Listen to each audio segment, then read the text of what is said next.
And I just want to thank you all again for joining us, and I'm going to hand it over to Ellen Rowe, who will be introducing our guest speaker today. Thanks, Lindsay.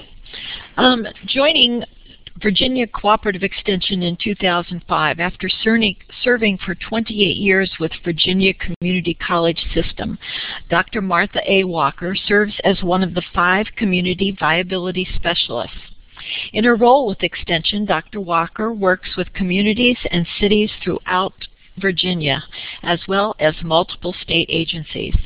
She provides support in assessing community needs, facilitating community-based action plans, and identifying resources from Virginia Tech, Virginia State University, and other state and federal agencies. Her work is directly linked to and supported by Extension agents and university faculty. Dr. Walker launched Virginia Cooperative Extension's Grassroots Leadership Program, Innovation Leadership, Building Community Connections, which is an 18-hour training focused on building leadership skills and knowledge. Building on the success of the leadership program, Dr. Walker and her colleagues adapted the University of Maine's Strengthening Your Facilitation Skills program and trained 32 master trainers to teach the program throughout the Commonwealth. It is with a great deal of pleasure that I welcome Dr. Martha A. Walker as our featured presenter for today. Martha. Ellen, thank you so much. I hope that everyone can hear me as well. If not, I hope you'll put a note in the chat box and let me know. It's a pleasure to be here, and I really was honored when Ellen called and said, would you consider talking about leading from any chair? So often we get in situations where we're not exactly sure who's in charge of a meeting. And so one of the things we've tried to work with our community members is how do you ask the right questions at the right time to actually lead a discussion. But before we get started in that, I officially want to bring you greetings from Virginia Cooperative Extension, Virginia Tech, and Virginia State University. In Virginia, we have 2 land-grant universities, and Extension works with both of them on a regular basis. We have excellent researchers who are on campus doing campus-based research, and then we have specialists throughout the state who are working with agents to apply that research and to bring new knowledge. So it's a pleasure to be here. I noticed when you entered your emails that we've got a lot of university faculty with us.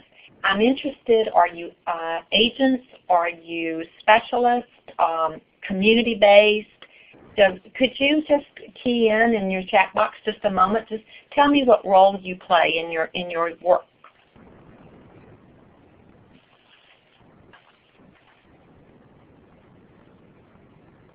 Good. Got some specialists going on, some state staff, educators. Very good. Well, great. And I noticed that when we talk about agents in Virginia, that's their preferred name. It's the same as an educator. So great. All right. Got a nonprofit with us? That's wonderful. Thank you very much. That gives me an idea about who we have with us. And I hope you'll use the chat box to enter comments and reactions or thoughts or questions as we move on. Nonprofit. In my background, I was the executive director for our educational foundation at the college I served before I joined Extension.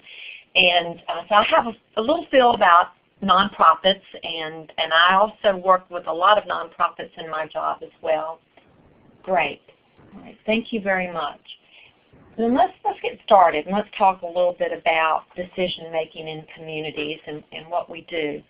You know, you as a professional are required to make decisions for your career, for yourself, for your job.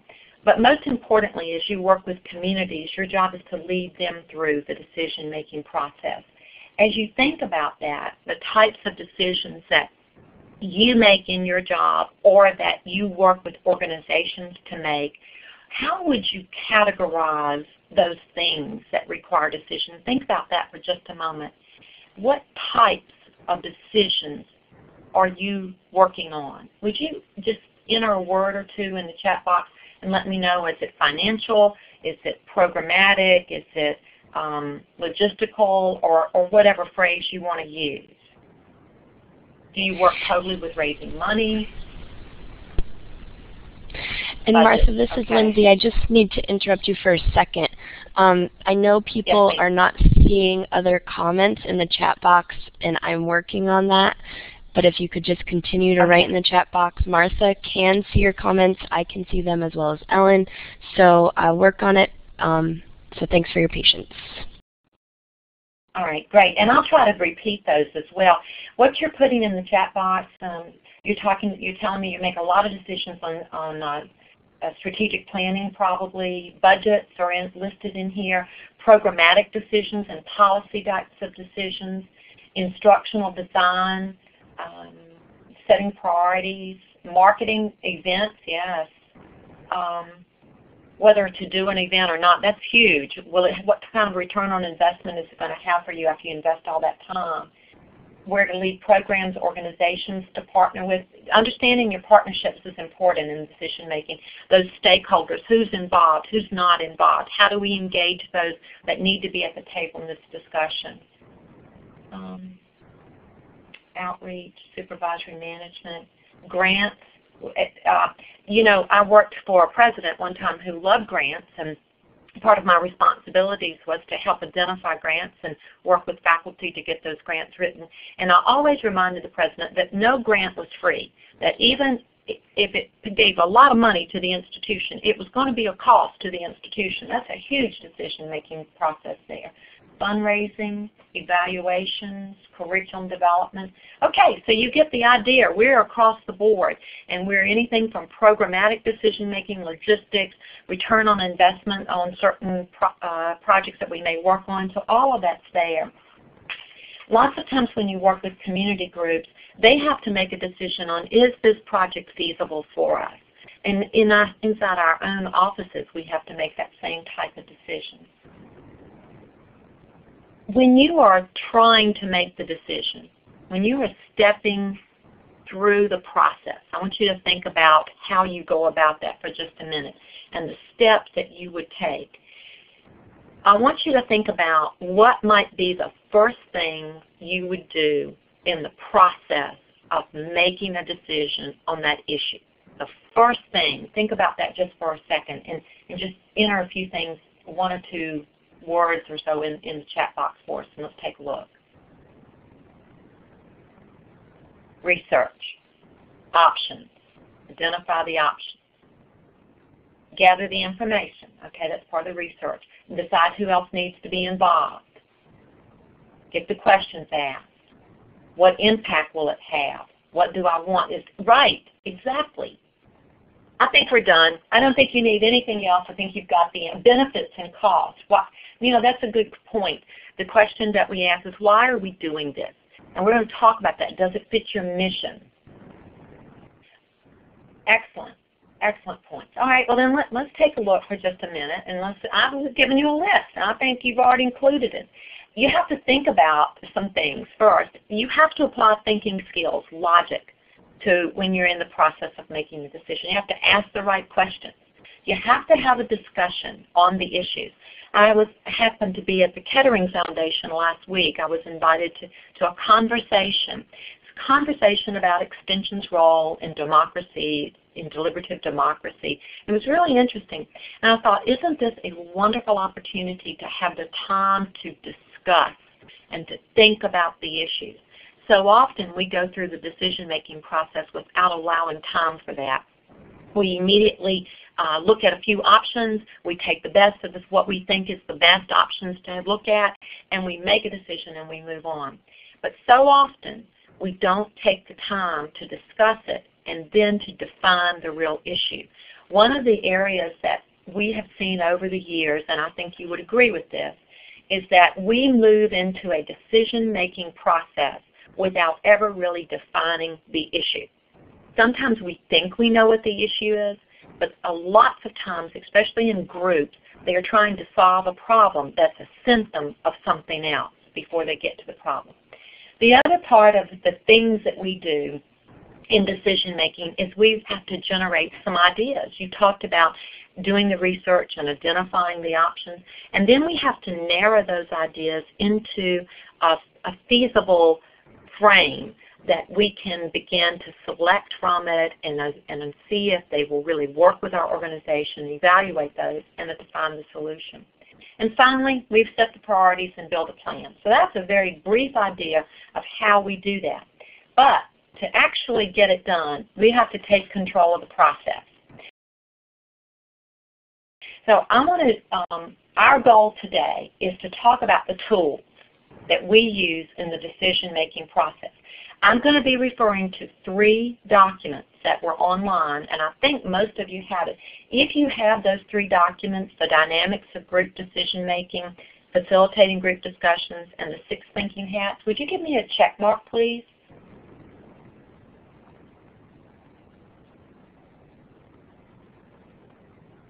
Good. All right. Most of you have those then. So if you have those laid out in front of you, your document, the dynamics of group decision making, is going to give you everything I have in this PowerPoint. So if we lost power right now, you'd already have all the information that you needed that I want to say to you today. The 6 thinking hats, I'm not sure if you've worked with this before, but we'll talk about this a little bit. This is from a De Bono book called The 6 Thinking Hats, and I wonder how many of you have either read the book or used the 6 Thinking Hats in your work. If you have, just give me a check mark for that. Good. Kate has. Only one? Okay. Well, good. Introducing you to new information. That's good. That means time well spent. The other article that I've shared with you is an article called Generating and Narrowing Ideas for Planning and Planning for Implementation. In Virginia, as Ellen told you, we work a lot with training our facilitators to do work in communities. A couple years ago, our governor did a session on poverty, and he asked Extension to train the facilitators for that session, and I was pleased to be part of the training group. So being a facilitator is extremely important tool. So we have tried to summarize for our facilitators, and I did today, and hopefully they will provide them some resource for you. We're working with these throughout the session. You've got what's available. That's good. Now, let's move in what that real steps are. Martha, I'm sorry. They're listed right here. Oh, never mind. I think the voice went garbled for a minute. Can you say something? I can. Is it still garbled? No, we're good. We're good now. No. Yay, thank you. Obviously between Virginia and Vermont, the V's are having problems communicating together. Thank you for your patience. Let's take a look at the steps that we've got. And these are basic steps in decision-making process. And I assure you that you follow these steps based on your comments you gave earlier. These are the basic steps that you are following.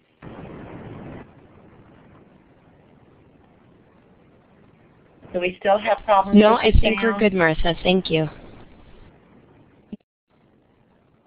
Okay. All right, good.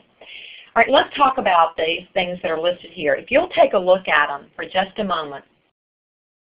Of these listed, constructing the environment, defining the issue, gathering the facts, clarifying the issue's alignment with the values and mission and ethics, looking for alternative solutions, selecting the best solution, designing the plan of action, implementing the plan, and assessing and then revising. Of those, which do you think is the hardest for a group or organization to accomplish? Would you enter that in the chat box?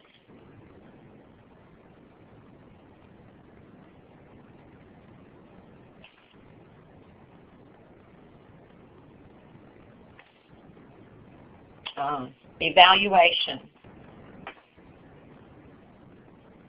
Define. We've got define the issue, the alignment with the evaluation. So it's almost from the beginning to the end. Different groups will have difficulty with different pieces.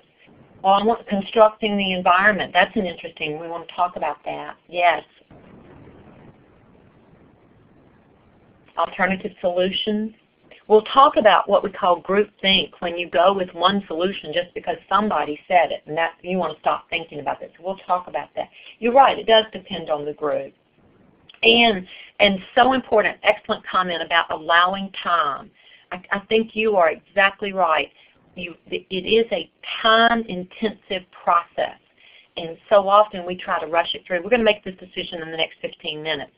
It doesn't really work well that way in the environment. Okay, I'm with you.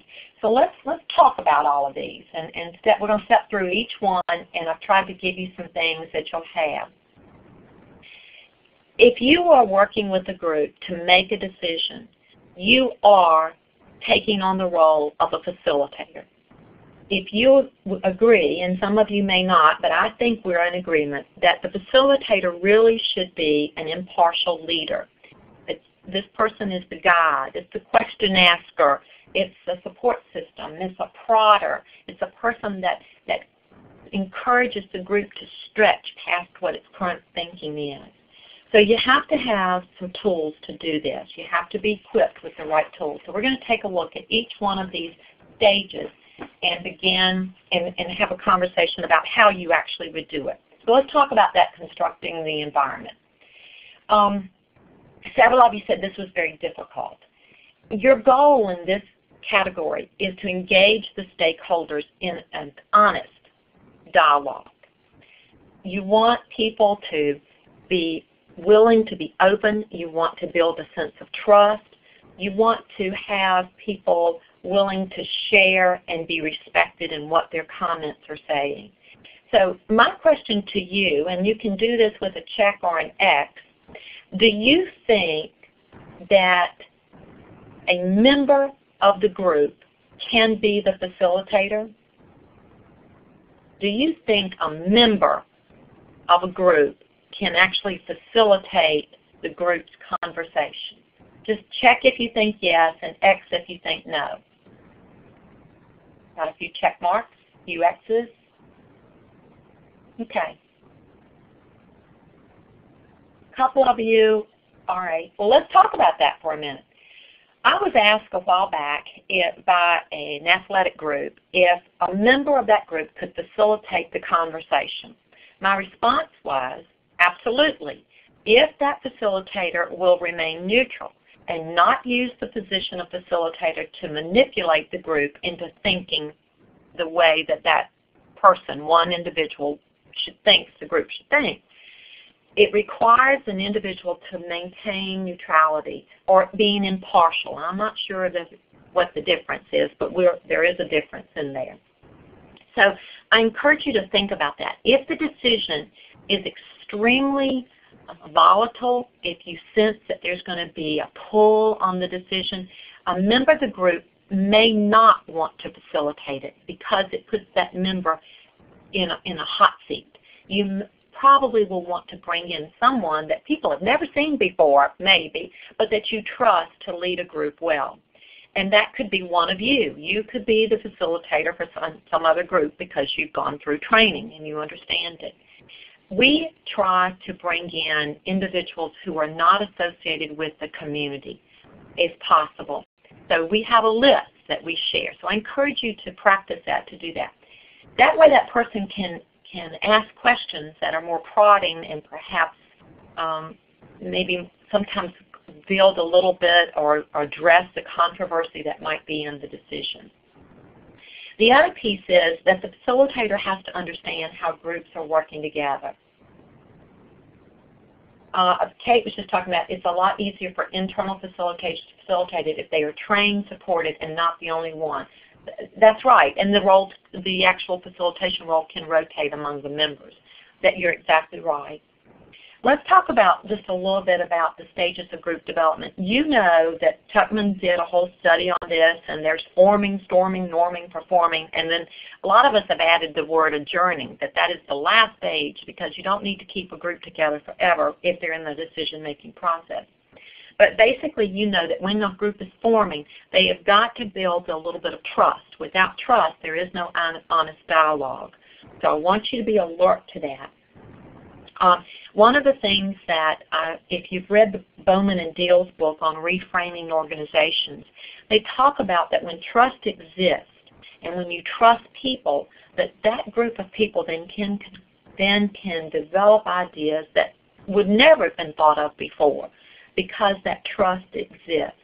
So I want you to think about that a little bit, about how you build the trust and that allows for honest dialogue. You know, one of the other things that we talk about in building an environment is just how the room is arranged. I have suggested to groups, and I think you know all the different ways you can arrange a room because you work with groups all the time. Lots of people use that wonderful U with just people sitting on the outside so that there's no one has their back to anyone else. When you're working with a small group, that works very well. If you're working with a group where they've got to have small group discussions, you're going to want to use individual tables and try to arrange them maybe in some type of herringbone design to keep so that the back is not to each other. So people can see each other when they're talking. They can be focused on a central point. But having that room design. The most important piece of a room design is being welcoming. As a facilitator, as a person who's leading that conversation, open up yourself, greet those people when they come in, make them feel welcome. The other part is the process. You're going to need to give a lot of thought to what the group wants to establish or wants to accomplish at the end of the day, and what is the process to lead them through that conversation. Remember, you've got to build that trust first. Sometimes as you go into groups, people, as you know, in the forming stage, they're not willing to offer their thoughts and ideas so readily. So you're going to want to encourage them to maybe do some private thinking, and we'll talk about that in a little bit, before they actually are willing to share with the full group. Be alert to individuals and the way that that individual might learn and how quickly they might be willing to share their thoughts. Lots of times I encourage people to take time, think about individually what you want to share, write it down, and then work with your neighbor so that they're just sharing with one person. And then once that confidence is built with one person, they then build it with a small group, and then from the small group to the large. So I practice going from the small to the large on a regular basis. I also encourage you to practice active listening. Active listening and questioning will give you the influence that you're looking for with the group. So active listening means that you are using some type of public visual, whether it's a flip chart or whether you're recording comments on a computer screen that you're projecting on the wall, but somewhere you are recording people's comments as they go. You're also questioning to explore things. When somebody says something, you may come back and say, could you give me a little bit more information about that? Could we explore that a little bit more? Or I'm not quite so sure I understand. Could we question that? Or what does somebody else think about that? So there are lots of good questions that you can ask. We've actually put together or putting together a fact sheet on questions facilitators ask, which I think will be very interesting. So we'll see how that goes. So that's on the constructive environment. And we'll come back to questions, so I hope you'll jot your questions down as we go. So let's talk about defining the issue. I told you we'd be referring to a few things, so if you've got your 6 Thinking Hats document available, if you look on page 2 of that document, on the right-hand column, it talks about the blue hat questioning. Blue hat is about process and control. So when you define the issue, you want to step back and think about, okay, what process do we need to go through? Well, first thing, we need to make sure we're clear on what our vision for the group, what our mission is about, and what our goals are for the group. And there are lots of tools that you can use to help. And when we talk about the tools, the article where we have generating and narrowing ideas, there's some there's some things there listed, and we'll refer to those every now and then. You'll see, like when we talk about starbursting, that's on page 4 that shares about how to do that. So you'll kind of get the idea. And the 5 whys, where you ask why at least 5 times, to where you drill down from the big picture to the small picture. And then I think all of you know what a SWOT is, your strengths, weaknesses, opportunities, and threats. I think you're all familiar with that, so that you do know strengths and weaknesses deal with the internal opportunities and challenges, and the threats, and strengths and weaknesses deal with internal, and opportunities and threats are things that are coming from the outside to the organization that deal with the external. But the blue hat thinking is a way to ask yourself questions at the beginning of a process to help you outline it. What's it going to take? Where do we go? Where do we start? What information are we going to need? And then you build on that throughout the process, and at the end of the process you actually go back to this blue hat thinking to think about, okay, now what do we do with the information we have? So that may help you just a little bit. Some of you like 4, the strengths, opportunities, aspiration, and results. That's good. I like that too. I like that too. Good point. Good point. So as you think about that with defining the issue, this is the very important step right here, where you not only look at the surface issues, but you look at the underlying issues as well. Because as we said before, so often we're trying to address an issue that's not the real issue. It may be something totally different. So let's talk about how you get the facts, because many of you said we need to address the facts. We sometimes start based on assumptions that are made by individuals.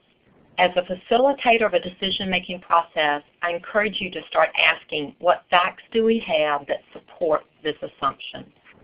Where do we get those facts? What's missing? You know that you can start, and ignore the piece that says attachment 1. I apologize, I left that in here, but it's in the article. When you look at the white hat, which is on page 1, it talks about where do you get information.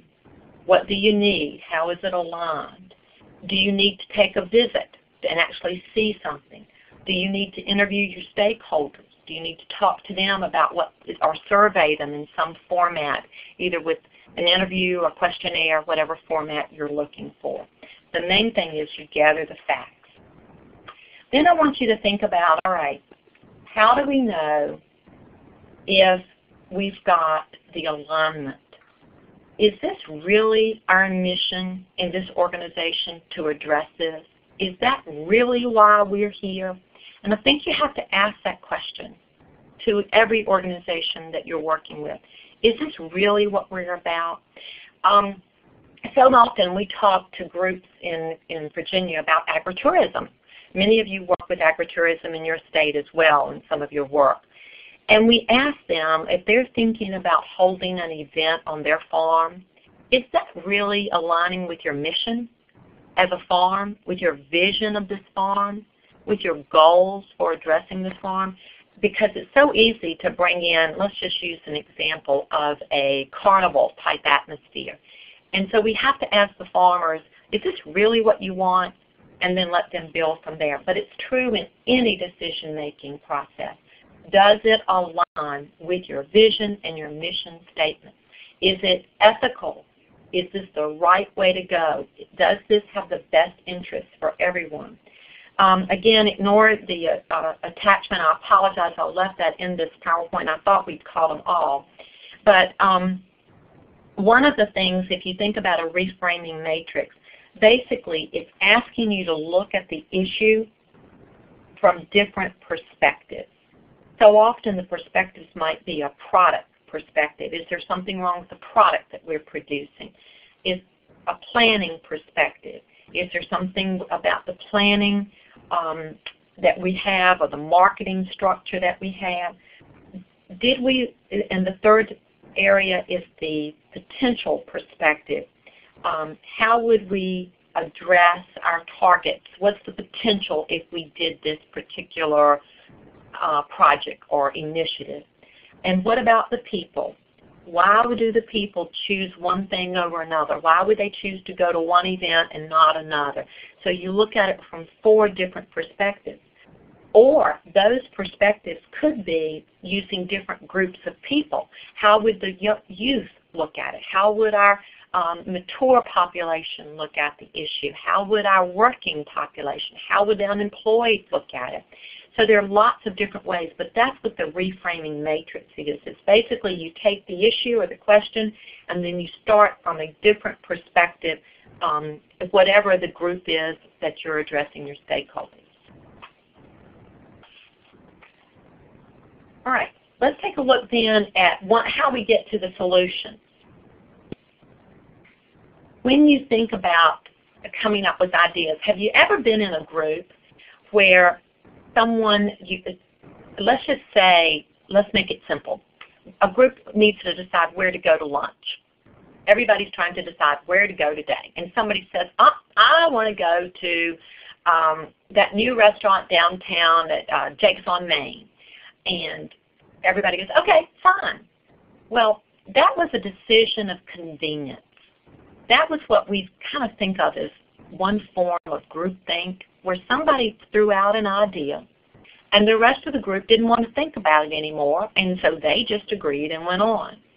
When you think about major decisions that are being made by communities, organizations, groups, how often does that happen? Have you experienced that before? If you have, give me a check mark here. If you haven't, an X will do, but yes, I see a few check marks popping up there. A decision of convenience, that group thing. As a facilitator in the decision-making process, we want to help groups to not stop the thinking process, but to explore it.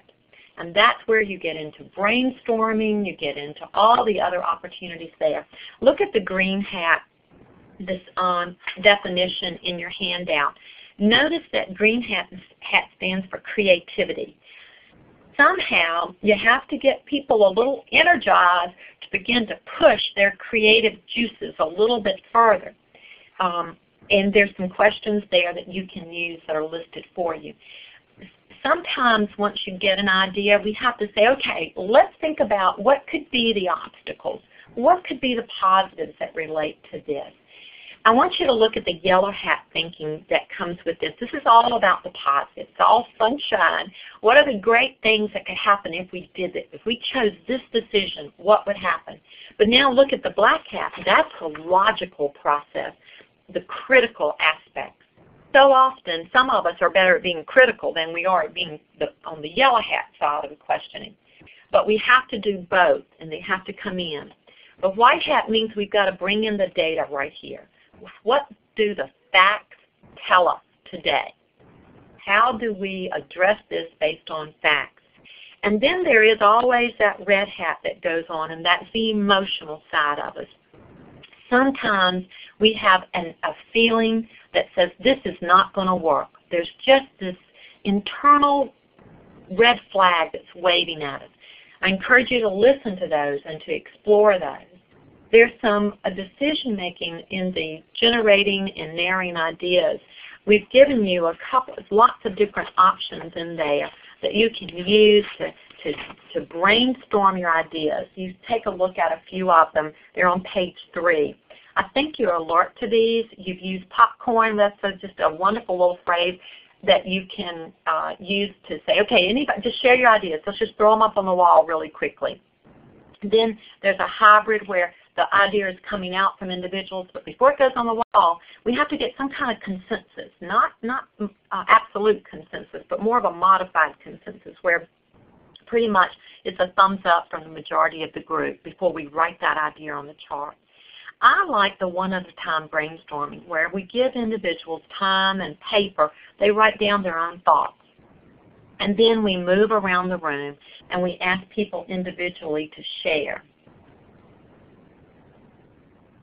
Okay, very good. If we add, I was looking back at your comments, if we add a check mark without thinking, is that group thing? Only if you saw everybody else doing it and just joined the crowd. So I think it's a good point.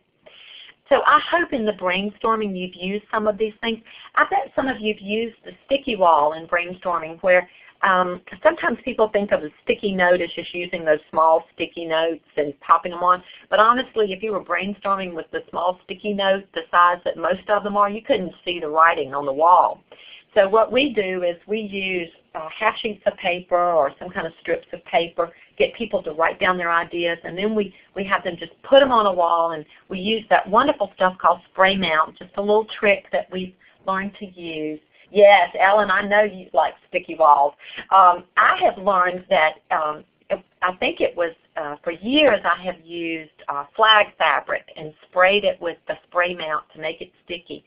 But I've also learned to use flip chart paper because it's easier to carry around sometimes in my big wall, and I can spray that, tape it to a wall, and then they can use it from there. So if you haven't experienced the sticky walls, you send me a note, or Ellen and Lindsay, and we'll teach you how to use that.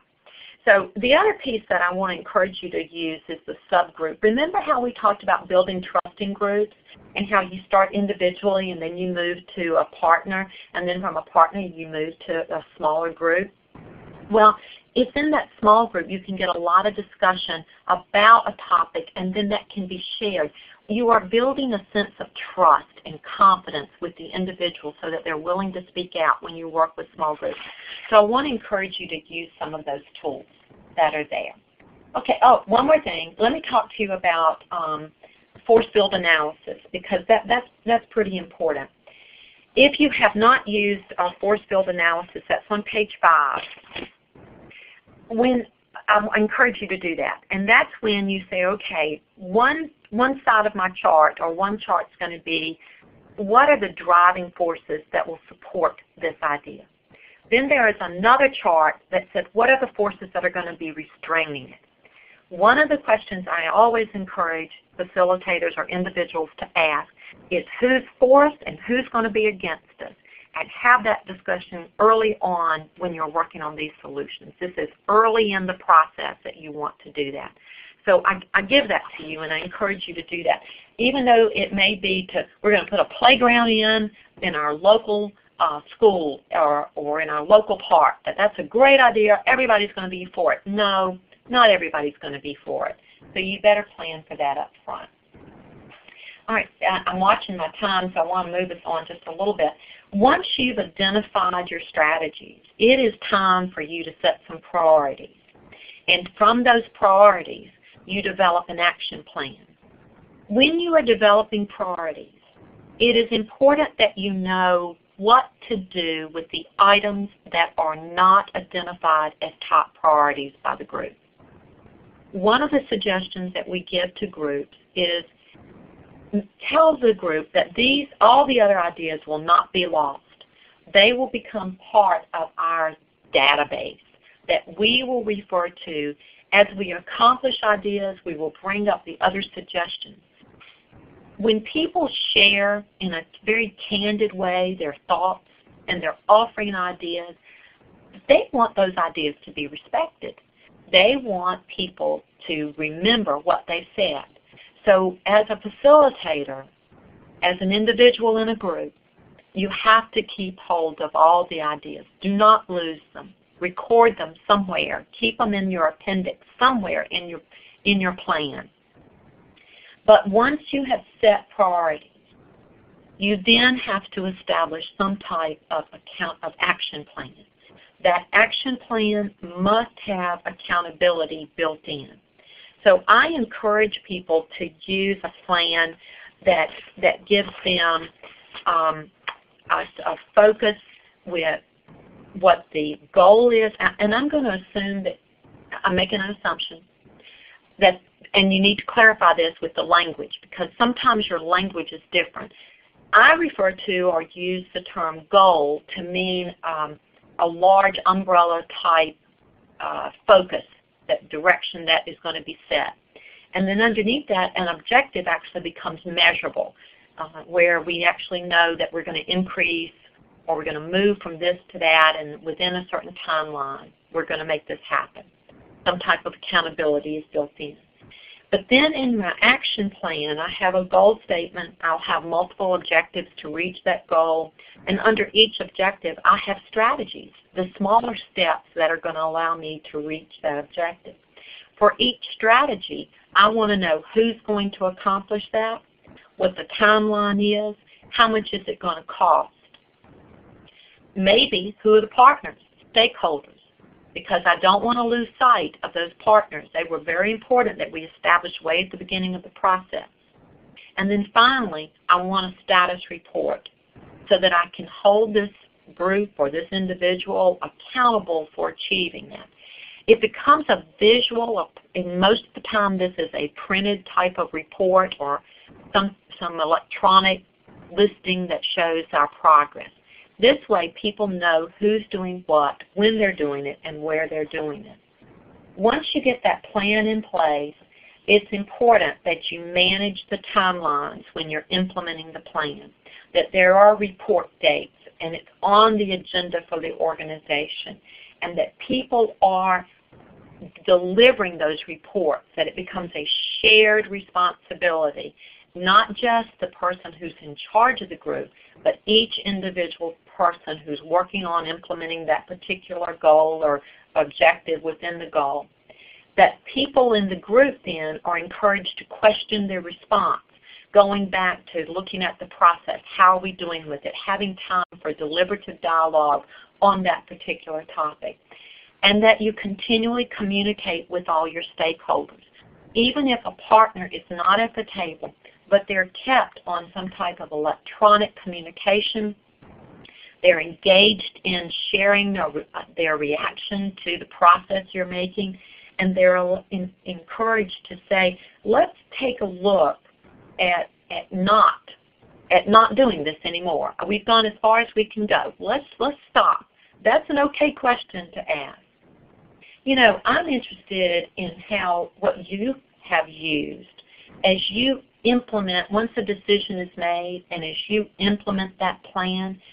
Do you have something, a tool that you've used that's been successful, whether it's some type of chart that you track or some type of electronic means? How do you continue to get your group to implement a plan? If you would, in the chat box, share any thoughts. We're going to take a little time right here to get your reaction.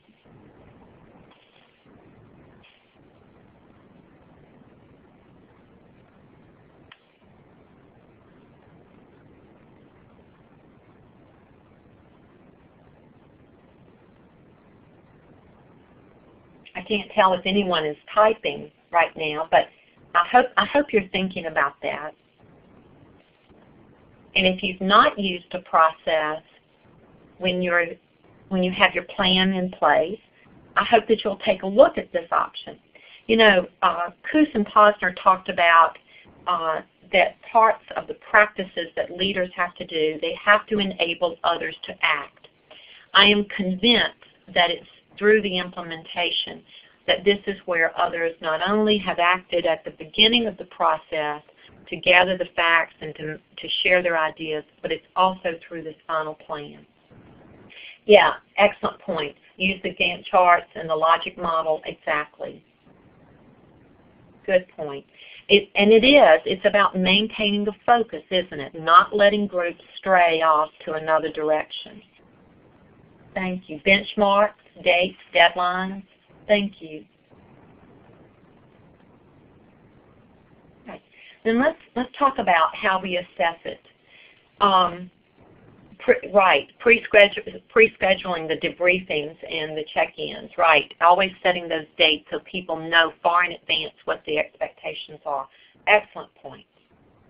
There has to be an assessment to see when you've made a decision if you've done it. Now, in this discussion, we're talking about leading from any chair. So it doesn't matter whether you're the chair of the group or whether you are a contributor in the group. Your job is to ask, so how do you think we're doing? Are we meeting our targets? Going back to getting focused. Taking a look at the aspect of the plans, what we were doing in the structure and the steps, how we were moving from one piece to another. Are we looking back at what we said the problem was originally? How we're going to report on that? Do we see a difference in the numbers when we look at how do we even know what should change? At the very beginning of the process when you're looking at the facts, if we do this, will any of these numbers change? If we implement a program that encourages early reading with preschoolers, how will we know that that program has had impact? In Extension, we deal with that all the time, all of the time, and trying to address, we're looking for some kind of transformation. I'm noticing the conversation going on about the Gantt chart. Great. You've got a reference. Good.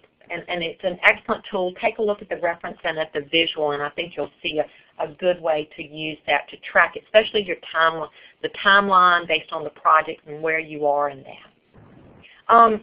The other point I want to make about assessing the impact is sometimes there are unintended outcomes. Unintended. We think we're addressing one problem, but actually we have addressed another problem as we went along, or we have given voice to a group that has not had voice before, or we have taught problem-solving skills to a group that maybe has never really thought about how you solve a problem and how to explore and gather other information. But whatever it is that we're working on, we have to assess it, and we have to spend time in that dialogue. Once we've assessed it, our goal is to revise the plan. We go back through the whole questioning process one more time to make sure that we've got the facts, that we've taken a look at the emotional side, that we've addressed all the positives, that we've looked at all the logistics and logic process in there, and that we know that we are moving along in the right direction. It's all about having a conversation, spending time in discussing the process, the results, and the impact. I want to tell you a story about Melissa Poe Hood, and I bet y'all know this story. She actually, when she was a young girl, wrote a letter to President Bush, and she was very concerned about the environment and that no one was taking action.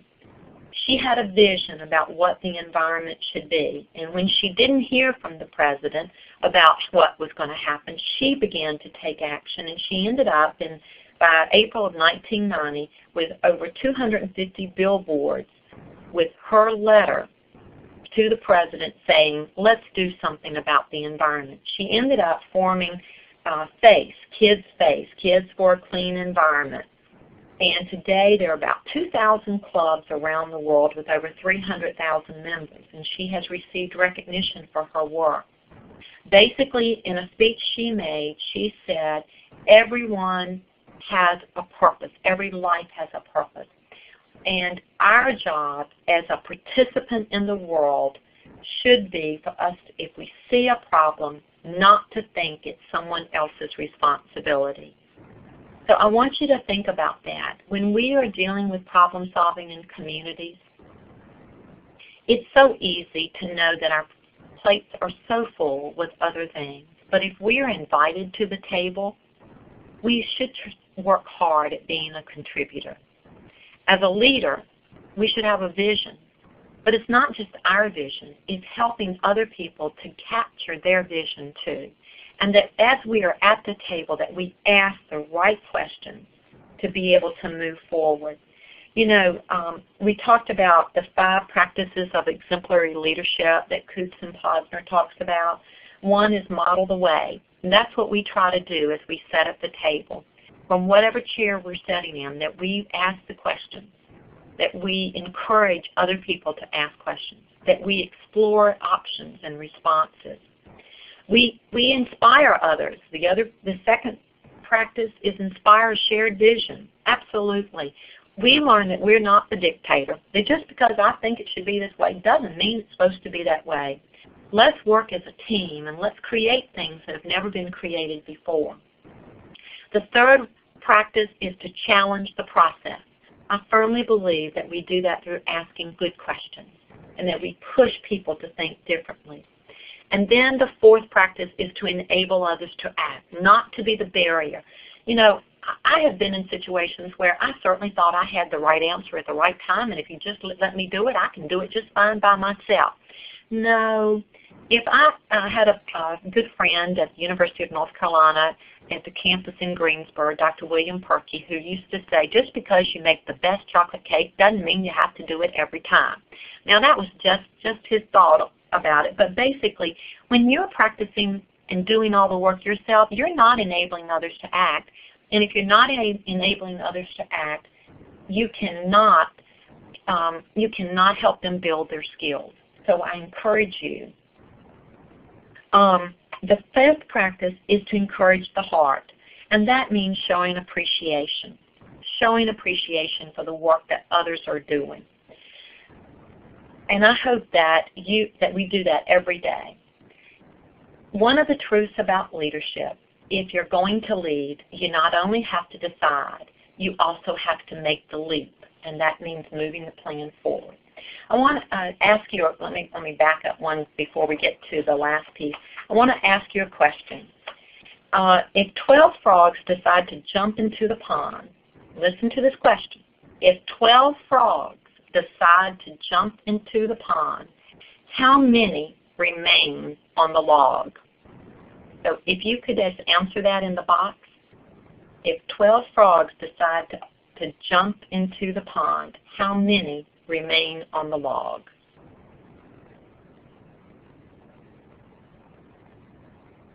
Wendy's given us the right, that's right, you've got it, because they only decided, they didn't actually do it.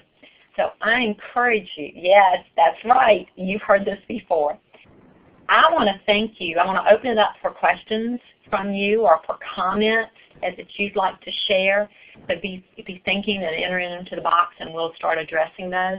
But I've given you a list of references in the handouts that you've gotten. I hope you'll take a look at some of these, and if you haven't read The Six Thinking Hats, I hope you will. I hope that you will take a look at the facilitation material. The Kelsey and Plum book, Great Meetings, Great Results, discusses a lot of the tools for generating and narrowing ideas, so I encourage you to take a look at that book if you don't have that, and definitely on leadership. Let's take it, and I'm open to questions now.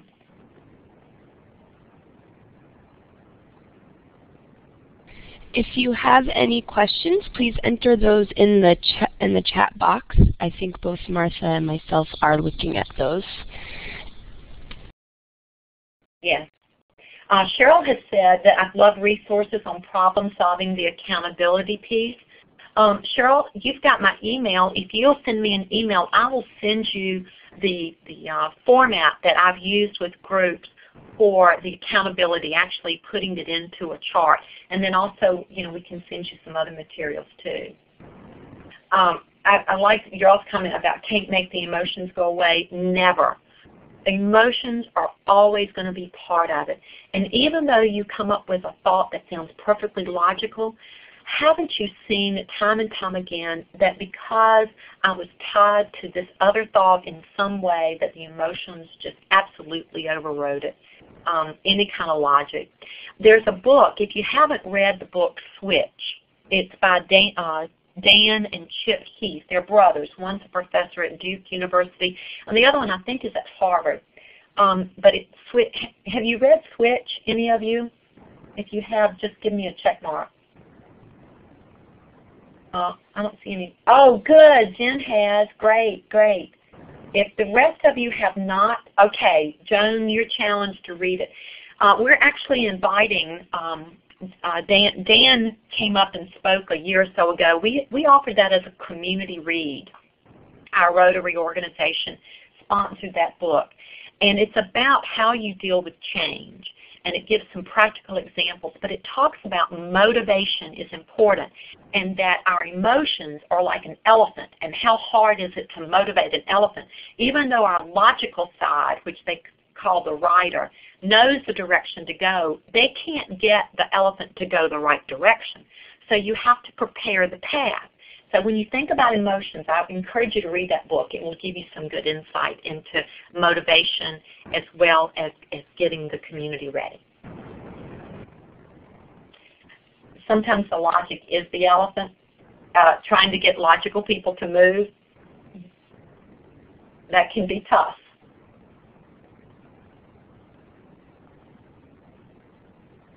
Thanks. Joan's willing to share her book.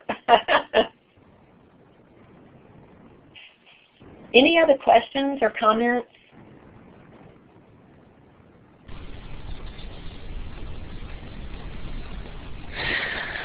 Well, this is Lindsay. I want to thank you, Martha, very much